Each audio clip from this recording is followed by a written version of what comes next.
There are some things you should consider before you invest in some companies. So, as I mentioned before, you have the IPO situation, and you also have companies in which they don't have a product yet. So, there's companies literally available for the public to buy. They have a product, but not created yet. So, it's like they're planning to create a product in a space of some years, and all they have right now is just cash because it was the cash with which they opened the company. So they still need to make the product, and they still kind of have to prove to the market that the product is good enough for them to start selling. So if you have a company in this situation, I really don't recommend you to invest on it. Again, people on the bull market invest in everything. So if you think a company like this won't have any investment because people do know doesn't make sense to invest right now, the fact is people invest anyways because the price of these companies are going up on the bull market just like everything else is going. So again, like I mentioned before, the market space is not a space in which people are rational about where they're putting their money. They're just putting money in any way, in any place, without really thinking through if it makes sense or not to do those investments. So I remember I was watching a company in early 2021 which was going to launch a new set of battery packs for electric vehicles. They say at the time the technology was better than the current existing ones, and they were just working on the product, and they should be starting to make the batteries in 2025. So, as you realize, throughout all this time, they're still not making the product. They will start the next year. And they claim at the time to have a technology that was better than the current ones, but the truth is they don't have any product yet. And for as good as some company may say that their product is on the market, it's important for you to understand that every company will say its product is good. So what's important for you to get before you consider to invest is actually customers that are already buying into that product.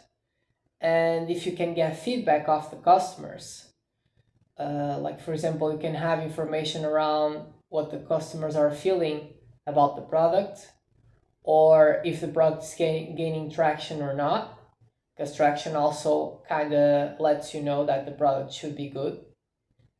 So these things should actually come first before you invest.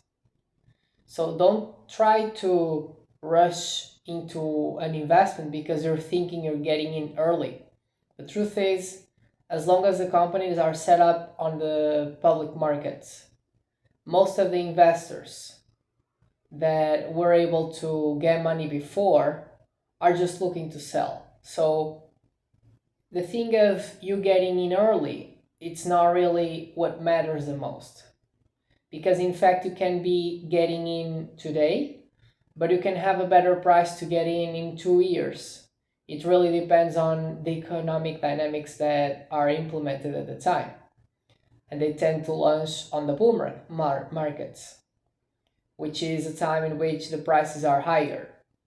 And at the same time, they launch at a quite high price already compared to the price that you could be getting on the bear market. So rushing into investments is not a wise thing to do in any circumstance. For as good or bad an investment can be today, The truth is, the price can either go up or down regardless of if it makes sense to go on that direction or not, because the economic dynamics are the ones that settle the dynamic of overall the market follows. So regardless of having a logic behind the investment, the truth is bull market makes pretty much everything go up and bear market makes everything go down. So these are pretty much the two major factors to count when it comes for you to think about the time you should be investing.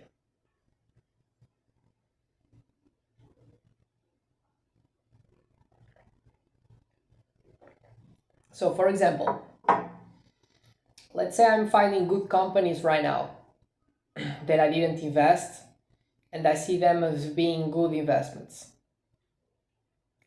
If it makes sense to invest on them today, before I consider, so I search into the product, I search into their revenues because I want to see if the company is scaling up in terms of revenues and if it's expanding operations in terms of going to different places in the world. So these things matter because you want to invest on a company that is small today and can be bigger tomorrow. So these metrics that I track are important for you to essentially fulfill your investment in the future.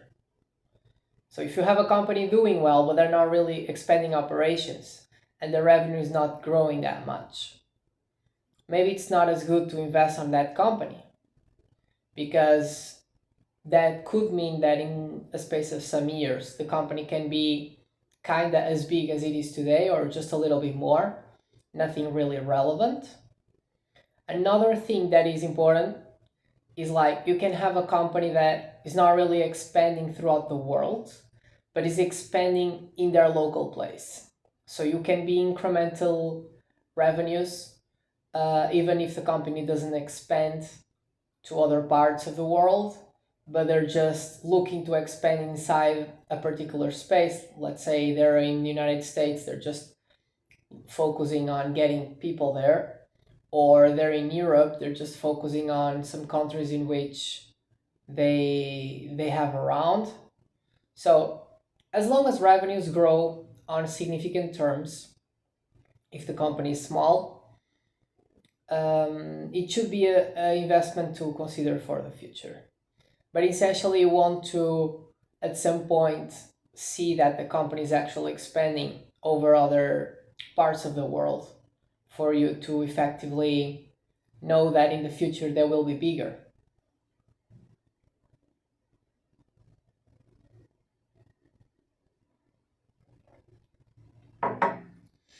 So, what else is important? If like there's some dynamics sometimes in which companies are not really growing in terms of revenues, but it could be because of economic dynamics to not be as good as usually they are.